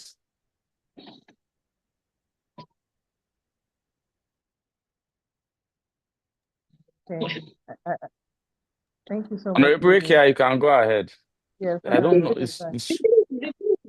It's not just about, this doesn't apply to just women alone.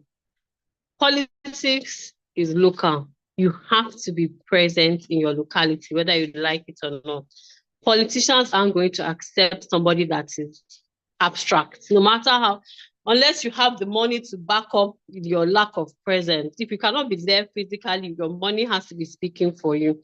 Do you have that kind of money that you'll be sending back to be spending on traveling? It's a whole lot. And you sound like someone who, yes, you have a supportive partner, but I don't think you don't put that pressure and strain on your marriage now.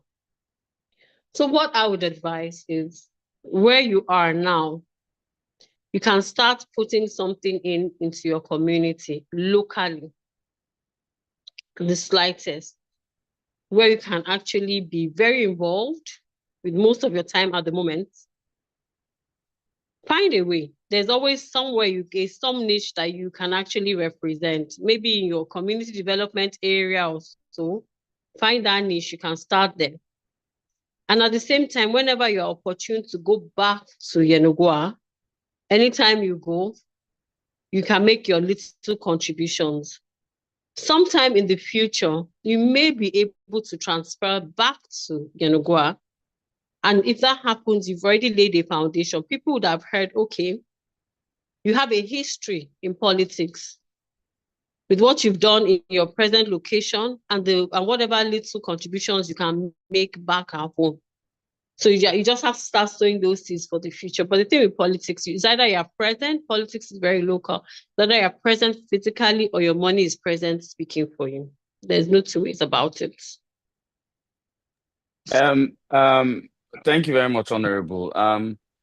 Adeshola, before you go on, someone asked the question. Idisa, you said money is not everything, but you need it to run, and the Nigerian politics is monetized.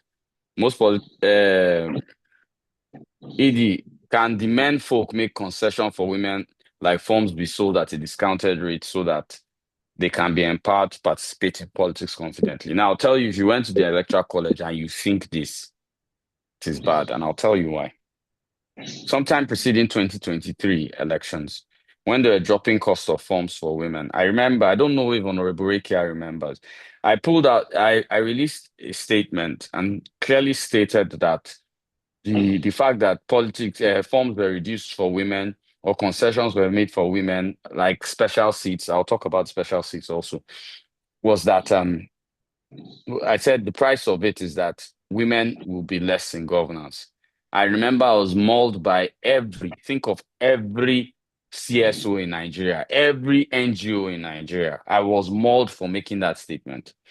They called me a male chauvinist, they called me everything, etc. Okay, 2023 land, you don't show. Where are we? Less women in government. I was right, and I'll tell you why. In every country that women have, and that's because people are short-minded. In every country, women have succeeded in politics. Every country in the world, no forms were brought down. Women succeeding in politics or women making it in politics is a conscious cultural and intellectual what they call it, change, and not a what they call it. When you bring down money for women, let me give you an example. And this is a basic example. I'm not reducing women to anything, but let me use this example. When you buy a car, 1 million naira, there's how you treat it because you have other millions to spend, regardless. Once you buy one, but when you buy a car 500 million, when they tell you to service that car of 500 million for 900K, you no go flinch eye. But they tell you to service the car of 100K for 200K, you no go agree. It's the same way with politics and forms and etc. If you reduce the price for forms for women, what will happen? And 2023 proved me right. I was calculating and I said this thing. I was mauled for it. But in the end, all of them have gone into hiding. And this is the conversation. If you reduce price of forms for women, me that paid 2 million for form and me that paid 50 million for form, me that paid 50 million, I can go and get 150 million to fight to get that ticket. You that paid 2 million, got it 2 million now. You don't have, it's natural human nature. Do you understand? And it won't carry you anywhere. It will not. So I do not think that reducing forms, no. women should be coming together to ensure that women get into office. There are a lot of men too that would support women getting into office. Have you harnessed the channels? No. Have you thought about these channels? No. You don't want to be seen undermined because you brought things. What we want in this world is equity. When you reduce the cost of funds for women, you will not achieve equity. You will not, because they will be seen from a condescending helicopter view. Our form was what? It was not complete. And I keep telling people there's the practicality of what actually is, and there's the ideological thought, which you think it is. But in the end, the statistics goes to show that when forms were reduced for women in Nigeria, we lost about 40% of women holding power, governance, elected position. And that was a massive loss. They could continue doing it thinking they're improving women. It's not going to happen. And that's the truth for me. And I'm not talking because this is that. I know it kind of seems odd when I tell you things because I'm a guy, but this is data versus dreams. And if you put the data on the ground and the practicality of it, 2023 elections clearly shows that. Like I said earlier. Meanwhile, I know that we invited women into this conversation, but now we've turned this conversation about women. Please, can we keep it about candidacy and about this thing? Yes, I know you want to ask Honorable Reiki. I'll tell you, she's open enough. You can email, you can reach out to her, you can whatever, to handle your personal, WIP. So that's what they call it, women in politics, or your maybe you put in what they call that female group where they rock, Fin. You put in Fin on Facebook. You have now developed Facebook Women in Politics. You can go to your Kobo, go have that conversation. But for now, this is an electoral college class. I'm not bent in any way. Women, they're holding a Women. mentor. No. Wimbase is holding a mentorship session. Wimbase, and I've been invited to be a mentor on Wimbase.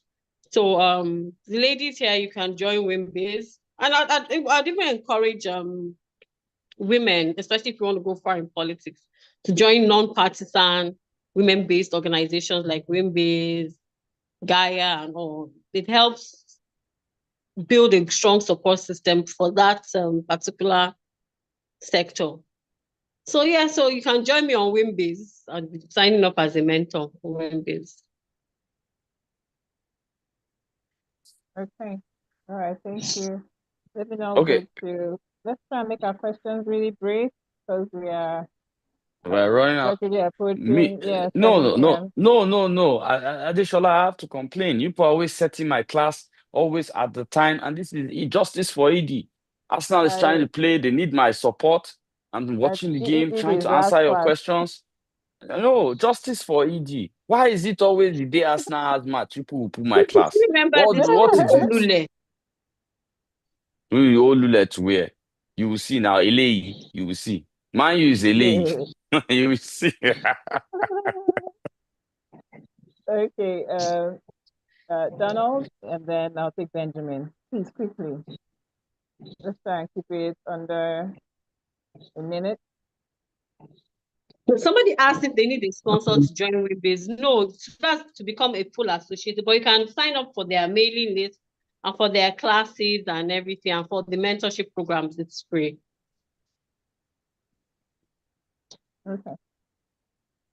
Okay. Good evening, everyone. Good evening, Honorable ED and everyone. The class has been engaging. My question is the issue of candidacy.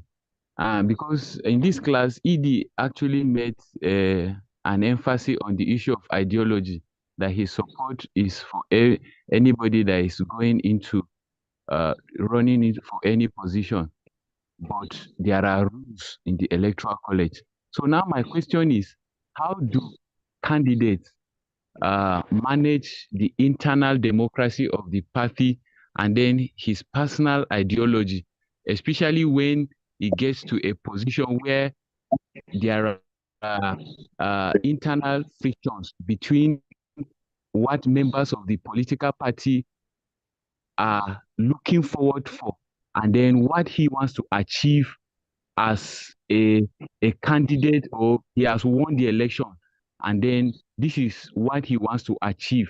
How does he harness those differences, the internal differences that parties tend to have? Because in Nigeria, you discover that sometimes what the candidate is running for or what he has is different from some of the things uh, the party members are actually aspiring for. So how do a candidate try to manage and harness those differences so that he will be able to sail through whatsoever storm he will come across within his party?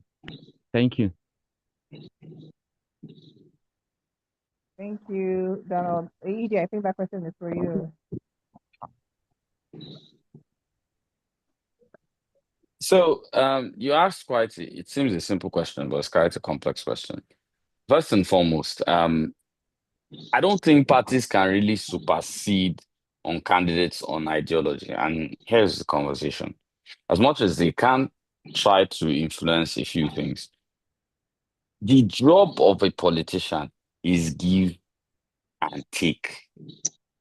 Let me tell you, you have no total business with politics if you cannot manage relationships and manage needs.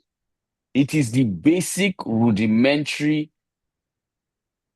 how would I put it, rudimentary thing needed most desperately when you come into politics. You must learn how to manage people's needs. I'll give you an example. You are in your hello, who asked the question? Is he still on? Is he unmuted? It was Donald. No, he's been muted now. Can you unmute him? Donald, can you please raise your hand again? Hello? Hello, Donald. Raise your hand again. So that I can unmute you. Okay. Yes, I'm listening, sir. Okay, Donald, it's like this in politics. Sir. Let me relate it to your life. Are you a firstborn? No, sir. Thirdborn. Okay, but I know that okay, doesn't matter. But you're an adult.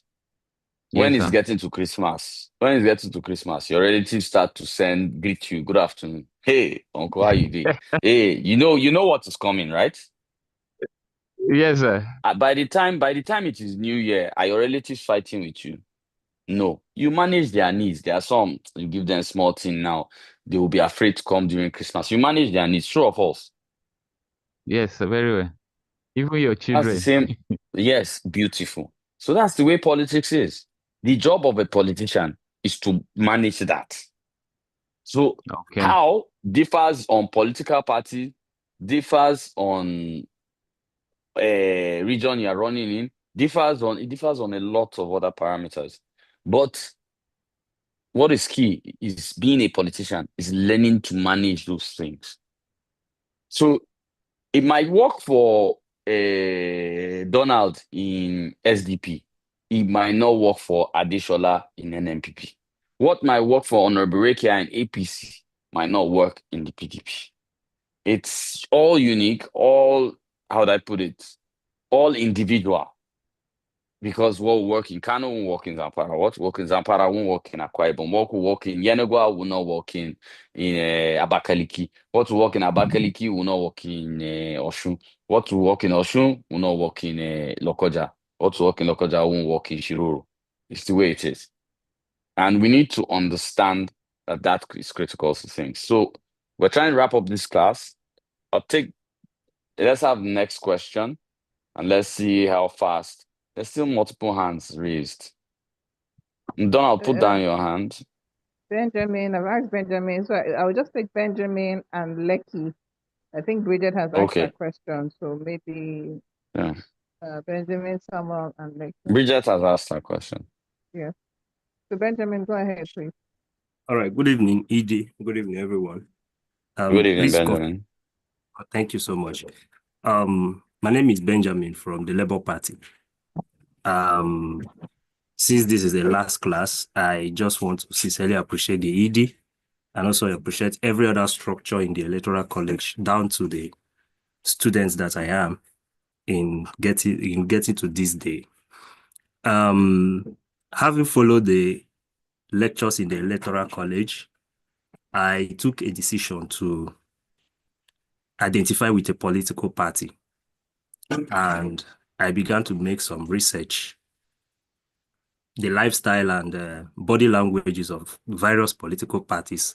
Actually, I sampled about 4 political parties in the country, and at the end of the day, I found out that both their documents available in terms of constitution and every other working document that is being used to run a political party seems similar. And the body language of most of the politicians that I was a kind of trying to look at were also similar, because if you look at the structures, the physical, the human structures of every political party, you find out that it's just different politicians recycling themselves within these political parties, just most of them looking for where it serves them better. So my question is, what should we look out for beyond our interest, which we have to look for a way it aligns with a political party we want to identify with? For example, if I should have an interest and look for a party that best fits that my interest to identify with them. But beyond that, what should we look out to before we identify with a political party, so that we don't toe the same path while we are expecting different results as it concerns the Nigerian political space? Wait, I need you to remain here. So let's have a conversation. So Benjamin, first and foremost, I quickly need to ask you something. What do you want from the political party? And if you've been in the electoral college class, what should make you affect your choice the most in a political party is what you want from the political party. So what do you want from the political party, Benjamin? That's what determines. I'm not asking you what you want for you to answer, but I'm telling you that what you want is what makes best determine. Now, it's not about the constitution. Do you know why? There are bad eggs in every political party. It's not Labour Party that is good. It's not an MPP that is good. I've said this numerous times. Political parties are just vehicles to an office. There are bad people everywhere. But like I've always said, if you can bring a critical mass into that, you might be able to change it. So it depends on what you want from political party. That influences your choice of political party. If you don't want anything, then you can as well just be the electorate and be trying to get good governance, whoever is offering it at the time, regardless of party you provide for. But if you're going to be a politician, you have to be with something that best serves your interests. See, leave that thing. All the things I was telling you, leave all those things. Your interest is what matters. You want to do good for your people, who would allow you do it the best? Who will allow you get the ticket the fastest? Who will get you on the ballot the fastest? Where would I get to the state executive council the fastest? Because that's where you'll be able to effect change. And that's what matters. So Benjamin, I hope you understand what I've explained generally.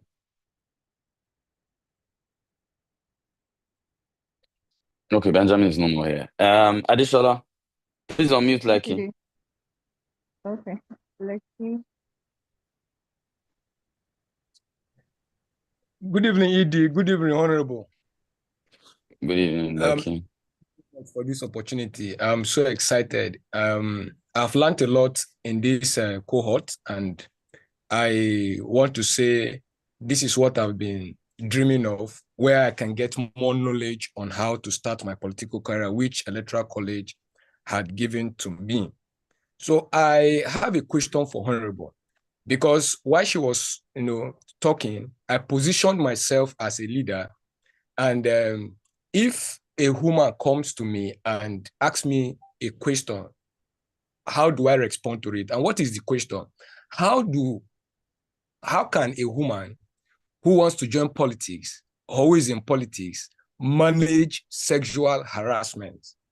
How do you manage it? How can I be able to advise a young person who is, interested in politics and she's actually going through such thing, situations like this?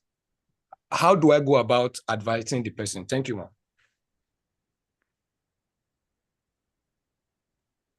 Thank you, Lucky. Honorable Ma. Well, that's it.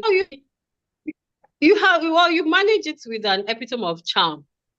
You smile, you hold steadfast to your principles and ideology, and let it be known that you have something to offer. You are not around for this. You are not here for this.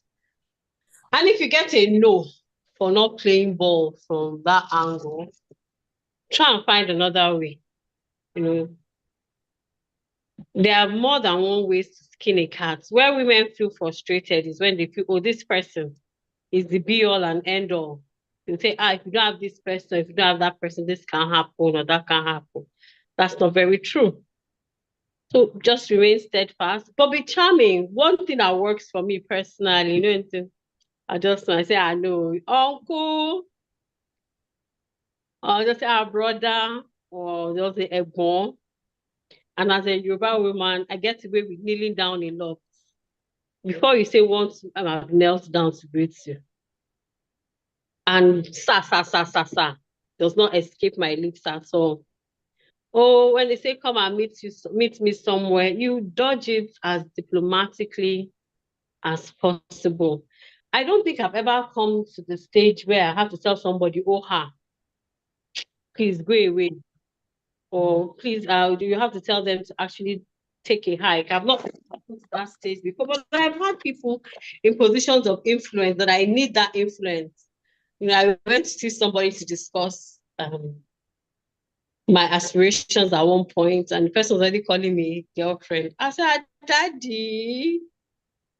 I don't want them to know we're dating. I said, dating in the Lord, you know, just be charming. I laughed about it. I was in his office, I was in his space. When I say, come and hug me, come and sit on my lap. Stop it. You know, you just have to wrangle your way without being too confrontational. That has worked for me. And seeing that I've stood my ground on it, eventually they stop. But there are some people who are more disrespectful than that. That will tell you, if you don't do this, I'm not going to introduce you to this person. I will not speak for you. And you politely but firmly tell them, well, they can take a hike with whatever they think they can do for you, and you look for another way. Whether we like it or not, you look for another way. That's it. It's in that atmosphere, it's in that arena. I've dealt with it before, and I know I'll keep dealing with it. Sometimes when some people message me or someone calls me, I first roll my eyes and I'm like, yes, sir. And they, come and see me. Oh, what do you want me to see me about? If I think it's something weird, you just meander, use our chat. Oh, sorry, sir, I was busy. And then every now and then you just throw out my husband. You use it to pepper almost every conversation, or my fiance, my children. You emphasize all those things. That's the way to walk through it. You be diplomatic. Wait.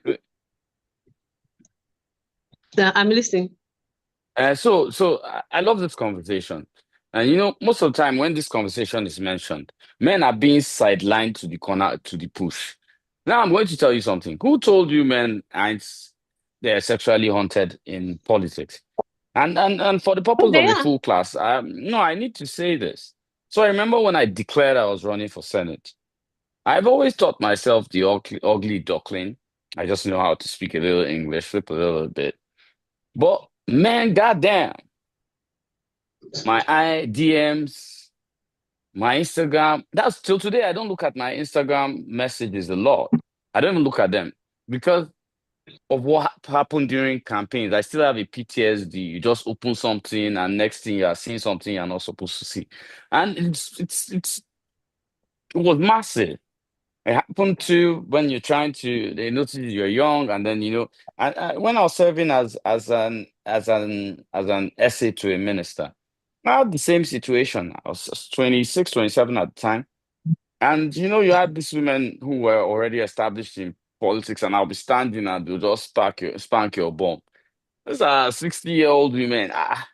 If you bomb me now, do you understand? And guys deal with this too, and I think. Maybe it's been undermined because, of course, you know, conversations about women are more interesting. And it's weak if girls are hitting on you as a guy and you're not doing anything. In short, even if you are with the bubbles, if you tell them that, man, this person was hitting on you and you felt To be like, what? Are you okay? Are you not healthy? What is it? It's mockery to guys to run out on those kind of things. But trust me, men too face exactly that. And worse than you think. Far worse than you think. But like I said, like Honorable Ricky has said, sorry, it's there's always a diplomatic way to, cross the lines. Always remember where you come from. Um, as a guy, I'll tell you, don't go and be saying my wife, my wife, my wife, my wife. That's when they'll be more attracted to you. That's when the one only works for women when you say my husband, my husband, my husband. For guys, don't go and be saying my wife. You're more attractive if you say my wife, my wife, my wife. We found that out, the hard way because this kind of conversations weren't even hard for guys. And for me, that's the truth. Don't think it's not just a female thing; it's a male and female thing, and it happens both ways. Um, I think it's not only in politics; it's in every sphere of life when you're moving up. So I like Honorable Rick, yeah, logically put. You just have to be diplomatic about things and focus on the goal. And like she said, find another way. There are many ways to skin a cat. No, they don't eat cats. They don't eat cats in Kwara State. So I would skin something else, a cow. But Honorable Rick, I don't know if they eat where she comes from, but she said skin a cat. Me, I don't skin cats. So I was joking, no, it's an English thing. So guys, we've come to the Okay, end to of the take that. cohort. Okay. Okay. Go ahead, Adisha. What did you want to say? Oh, well, someone's hand has also been raised. Sikiru just raised their hand when the Honorable was speaking, so I might not take Sikiru. Apologies, please. But I guess We've it's his message. extended. So, well, We've extended. I don't know. Arsenal has been almost scoring. They've not scored because of you people's pressure. let's quickly finish. Just take the last word. But Samuel, you have to make your question Okay. or your comment under 30 seconds.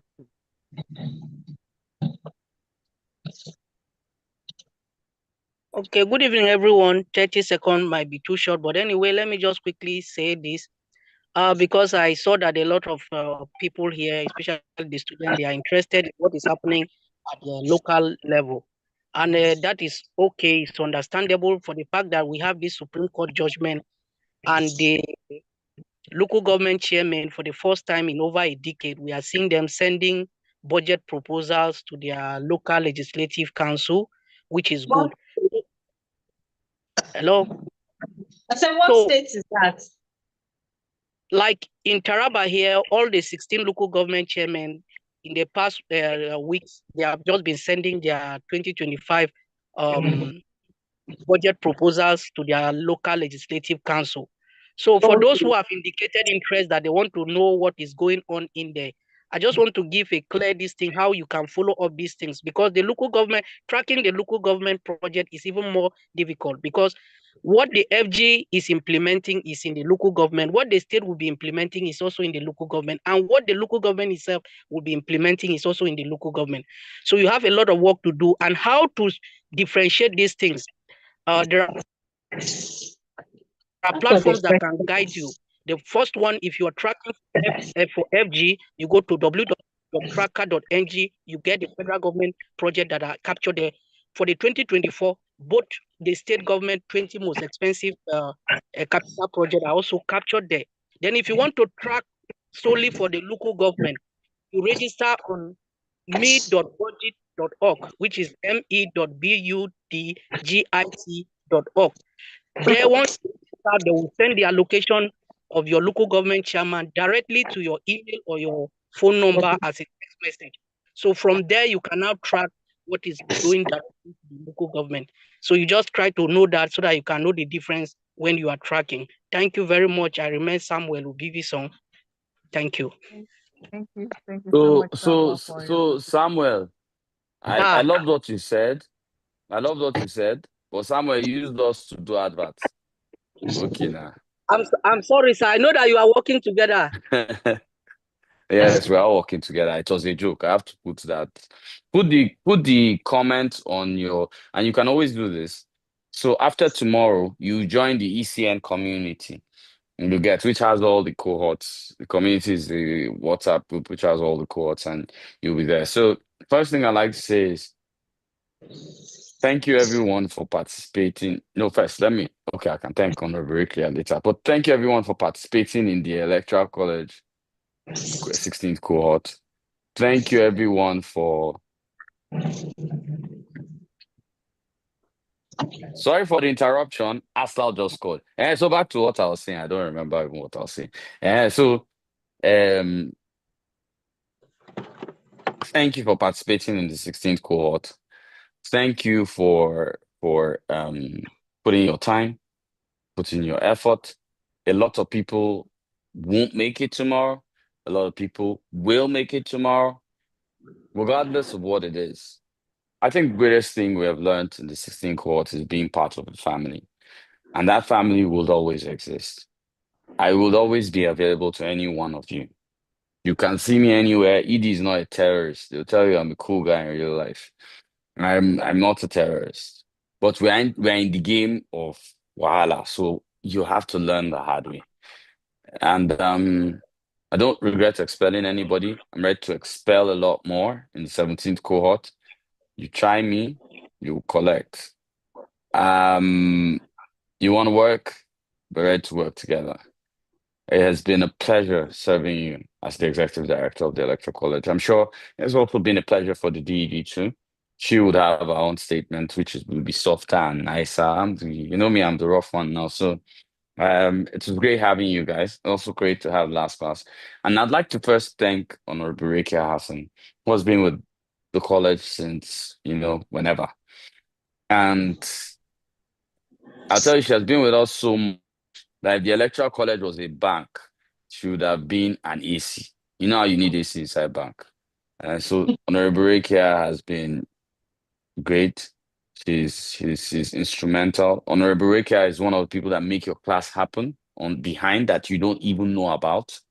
There are times I hate being ED, and I tell you guys it happens. And I always call Rekia. We always have one joke. Me and Rekia's conversation is 90% on serious. But those 10% on serious, which I need you to know, those 10% on serious has changed the face of Nigeria. And I'm very, very proud, and I always enjoy having this class with her. Especially that she can send a good report back to the board. She can send a good report back to the board, and they can increase my salary. And so I like her here. Hope you tell them what you saw here and how I effectively have used people's money to do good things. Benny. so, so I'd like to thank all of you for those I engaged with, for those who I probably said harsh things to when they asked me a question about Juju. I'll tell you, I wished I had harsher words. For those that, asked very brilliant questions and I had the opportunity of even testing my mind, testing my intellect entirely, I'd like to thank you all. I look forward to your graduation tomorrow. All of us will be there live. Honorable Rekia, you are a darling. And I'll tell you, since light came on, I knew Arsenal will score. This radiance, it must show on my jersey and reflect into the TV and get Arsenal to score. And so you helped us in a way. Arsenal scores, you have to. Don't worry. We are not people that used to score and Harry Maguire will still score on goal. We are not those kind of people. Please get out. It's been a pleasure. It's always a pleasure. And I can't wait to see some of the young minds here on other platforms, rooting for them when they take up political office or vie for political spaces.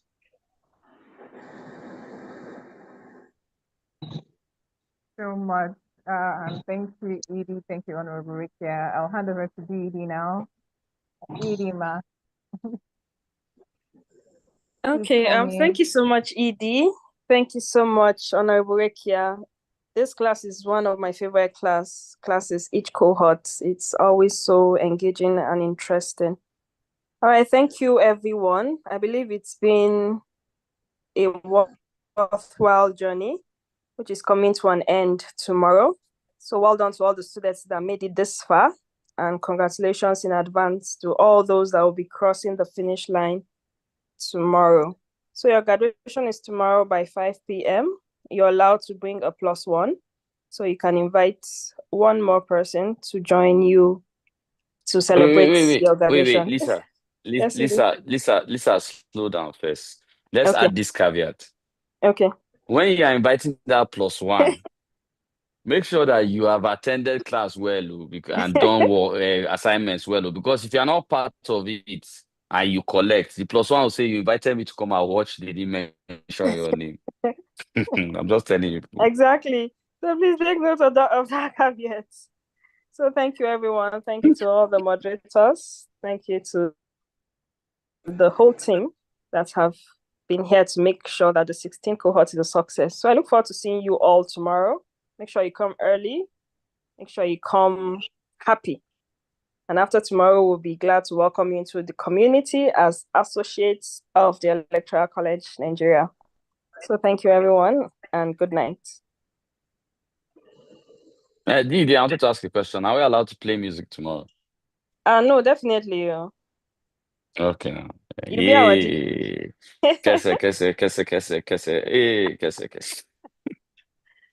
Yeah, so thank you, everyone.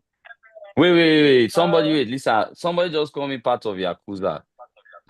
Which kind? Am I that aggressive? I'm not now. People, I'm calm. So you guys, let me make sure Arsenal scores more than one goal. Peace out, guys. So.